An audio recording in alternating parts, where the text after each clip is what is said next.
À l'origine, le système solaire est un tourbillon de gaz et de poussière.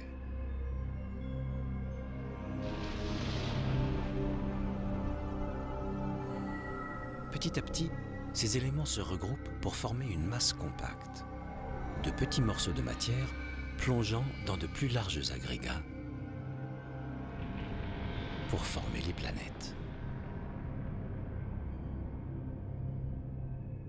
4,5 milliards d'années plus tard, voici Mercure, la planète la plus proche du Soleil.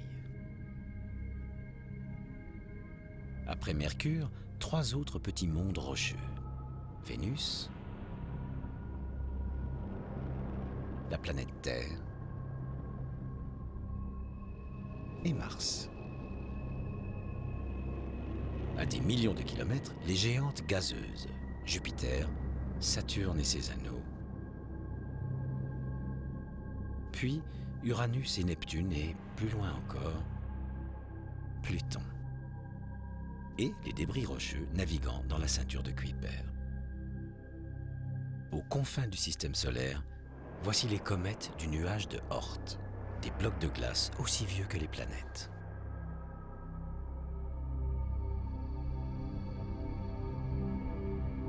Mercure, tout comme les autres planètes situées au centre du système solaire, se condense à partir des éléments les plus lourds. Les éléments plus légers ne survivent qu'à partir de Jupiter et au-delà. Ce phénomène de condensation, ainsi que la proximité de Mercure avec le Soleil, en ont fait un rocher solide. Nuit claire sur la Terre. Mercure sur la droite, Vénus tout en haut, traverse le ciel au niveau de l'horizon. Mercure, si petite, éclaire à peine la ligne d'horizon au crépuscule et à l'aube. C'est la planète la plus difficile à observer. Retournons maintenant sur la Terre. Nous ne voyons ici qu'une partie de leurs orbites. Vénus, la deuxième planète à partir du Soleil, met 225 jours pour parcourir son orbite.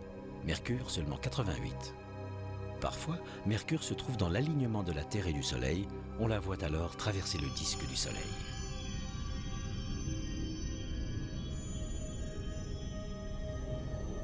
Vue de loin, Mercure ressemble à la Lune, présentant elle aussi de nombreux cratères. Mais elle cache en son cœur un noyau extraordinairement riche en fer, un noyau de la taille de la Lune. Avec ses 70% de fer, Mercure est la plus dense des planètes.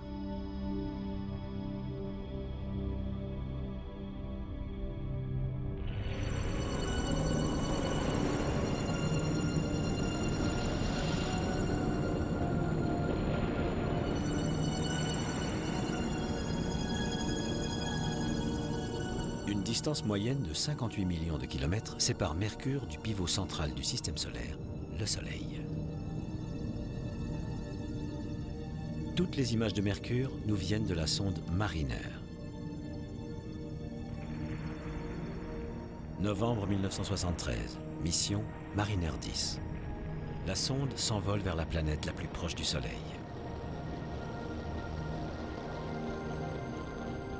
Les configurations orbitales sont telles qu'il ne faut alors que 3 mois à Mariner pour atteindre les régions de Vénus.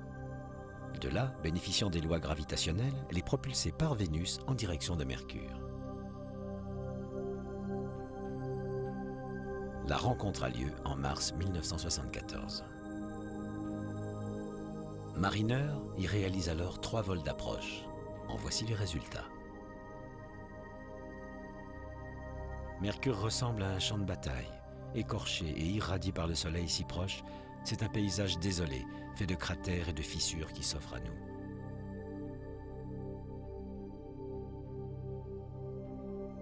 Voici un côté de Caloris, nom donné au site où un extraordinaire impact a formé un cratère d'un diamètre de plus de 1300 km. Le coupable est ce qu'on appelle une planétésimale, un énorme bloc de matériaux primitifs. Au moment de la formation du système solaire, toutes les jeunes planètes ont été bombardées par de tels missiles. Une rencontre d'une extraordinaire violence, vieille de plus de 4 milliards d'années. Tout à droite se trouve Zola, un plus petit cratère. et ici les marques provoquées par l'éjection de matière lors de l'impact. Ces cratères sont fissurés de toutes parts. Mercure est couverte de failles. La plupart d'entre elles sont le résultat de l'impact de Caloris. On pense qu'il est également à l'origine de cette plaine de lave, des roches de plomb fondu qui auraient surgi des couches inférieures. Mais la plupart des plaines sont nées bien après Caloris. Elles se sont formées au moment où les failles ont rejeté des océans de lave. Par ailleurs, les montagnes de Mercure forment un paysage aux lignes beaucoup plus saillantes. Il a fallu plus d'1 milliard d'années pour que les plaines se forment et depuis 3 milliards d'années, il n'y a plus aucune activité volcanique. Mercure est une planète morte. Tout ce qui peut désormais modifier sa surface est dû au hasard des collisions intersidérales, comme celle-ci.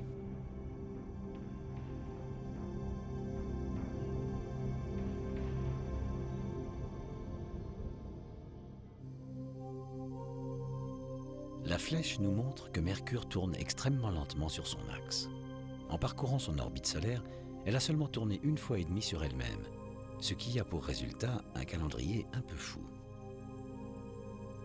À savoir qu'une journée mercurienne est 2 fois plus longue que son année. Un jour mercurien dure 176 jours terriens, une année seulement 88.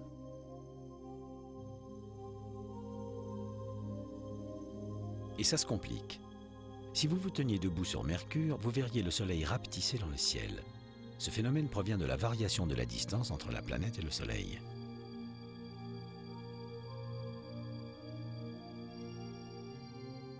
La planète décrivant une orbite elliptique, le Soleil apparaît plus grand quand Mercure s'en rapproche.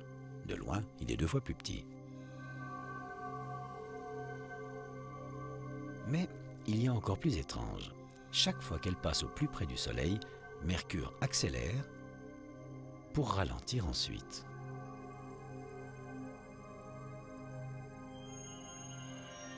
Tout cela fait que sur Mercure, le Soleil se lève 2 fois par jour.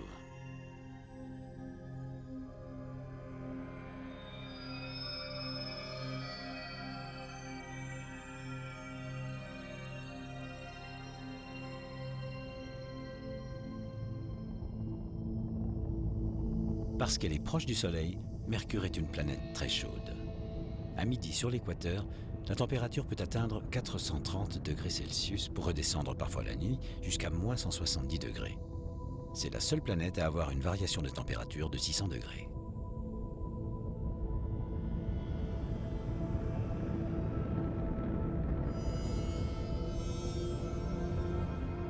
Et pourtant, certains astronomes pensent qu'il y a de la glace sur Mercure. De la glace protégée des brûlures du Soleil.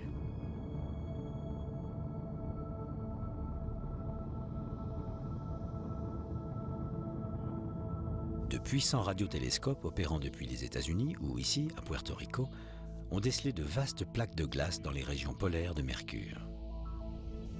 S'il y a véritablement de la glace, elle a pu être déposée là par des comètes et préserver des rayons du Soleil dans la pénombre des cratères.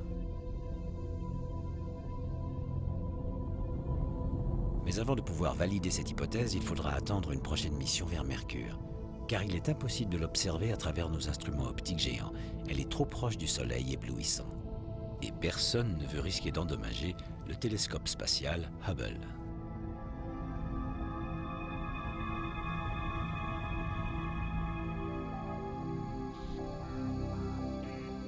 Avec un diamètre de tout juste 5000 km, Mercure est la plus petite des planètes du système solaire.